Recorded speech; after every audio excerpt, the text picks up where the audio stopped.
All right, Jabroni. Well, first, again, say this up to Gordo. He's always chilling. If y'all don't believe me, I'm gonna start proving it. But well, I kind of want to go over like my plans for the future, like where I'm, you know, because I recently made a video telling the young fellas like how, like what I think they need to do to get to where they want to be, which I know where they want to be. They want to be successful and wealthy.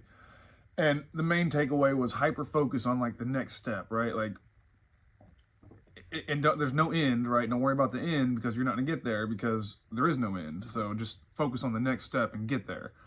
And so kind of where I'm at in my company now is, you know, we're actually going to find out if everything I've done is smoke and mirrors, or like if I really got what it takes to turn this into like a corporate type deal, because that's the next step, right? The next step is I want to try to hire the last bit of resources I have, right? The last thing I have from my previous career that I can bring into my company to like make me successful. Gordo, chill out, dude. Sorry, buddy. I'm not trying to push you, but and that's the best HVAC manager, like troubleshooter, like the greatest HVAC guy in Dallas. He and I together are an amazing team. Gordo, you have to chill, dude. Okay, I don't know what's going on. All right. But I am concerned because like I think we're gonna find out like if I'm actually really good at this or not, because a lot of what I have now I've built from my past career without knowing it, right? It was all like I kind of had this trust fund I was building and investing into, and then I cashed out to start my business, and I didn't really realize that was the case. And you know, I hadn't thought about it that much because everything's been happening so fast. And I've got up to where I've got 12 employees or 13 employees, but only 2 of them weren't involved with my career beforehand, or 3 of them. Like 3 of them. Most of my guys were guys that like have been involved in my career and like knew me and trust me. And so like I built up that goodwill with these guys. Like they're guys that over my career have seen that I've always, you know, done the hard thing and always been a man of character and like really, really honest and fair. And so it's easy for me to get those guys to buy in, you know, especially since like I money whipped everybody right away.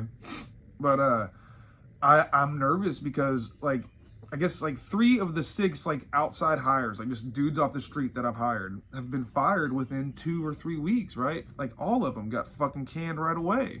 Actually 4. No, one of those guys was from my past career, and I knew it was a roll of the dice, and it did not work out. So 4 guys I've got rid of like since I started this shit. So I worry, like, can I do this without the shit I had before? Can I do this without guys that know me? Can I do this without like all the, you know, because everything from here on out, except for this top HVAC guy I'm bringing over, which, holy fuck, if I can get him over. So here's my plan for HVAC. Is I've already kind of talked to some of these properties, and I've even told them, I was like, look, I'm just firing my mouth off in the air. I was like, I'm just firing my mouth, so don't take this seriously. I'm just bullshitting. I was like, but like, I said, if I can get blah blah this guy, I'm not gonna say his name because he's Googleable, he's amazing.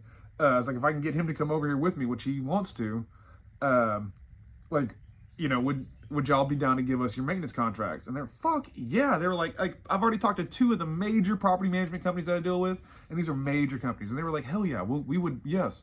And so it'd be really easy for me to go sell like and get like $1 million of like annual contracts a year if I can get this guy. Like I swear we could do it instantly, and he knows it. He's not gonna watch this video, but he may, and he knows we fucking can. Like within like a month, and I can have the money to supply us, like, you know, I was like, I'll put you in the office, obviously. I was like, I'll put you in a truck, and then I'll get us 2 fucking vans for like 2 techs, and then we'll use, you know, like I'll go fucking do HVAC if I have to start us out, you know. But we're gonna get these HVAC maintenance contracts, which I think if you get $1 million a year in HVAC maintenance contracts, I think you're looking at, I personally think we can probably get 20 to 30K service calls just off those maintenance contracts, you know. Because even though you do the best maintenance job ever, shit still goes bad. And they're still going to call you for random shit. You know, and then we could just grow it from there. But then the next step is add it to my construction side. Well, simultaneous step is add the HVAC to my construction side. And I want to start doing HVAC installs, which is, HVAC install is amazing. It is especially, like, it is amazing, especially on new construction, or like changing out RTUs. Like if you can get a job changing 5 rooftop units, that's like the most amazing day of work ever. It's just like lift it up, drop it down. It's so fucking easy, and there's so much money. And then, you know, the startup is kind of a bitch, but you know, startup's kind of gay, and that's new construction. That's definitely the hardest part is a startup. But the rest of it's just kind of labor, you know. Like you get your fucking, at least the way I'm going to do it, I'm going to get my sheet metal pre-manufactured. You know, I just send the. There's plenty of shops here in Dallas where I can just send the prints over. They'll be like, "Yep, we'll make those. Fucking come pick them up next week," and I'll just go pick up the ductwork and fucking hang it up, and then mount the fucking units. Electrician brings the fucking power. You know, and then if I got the greatest HVAC guy in Dallas, I don't know. I really think that we have potential to, you know, grow this to $30-40 million type shit if I can make this higher. But it's going to be expensive. Like, it's going to be real expensive. Like, real expensive. So we're going to find out if I got what it takes. Because that's the next step for me. That's what I got to hyper focus on is, like, as soon as I move into this shop, I got to focus on making use of, like, complete outside guys. And we'll see if it works. Oh, shit. Shut up, Gordo. Bye.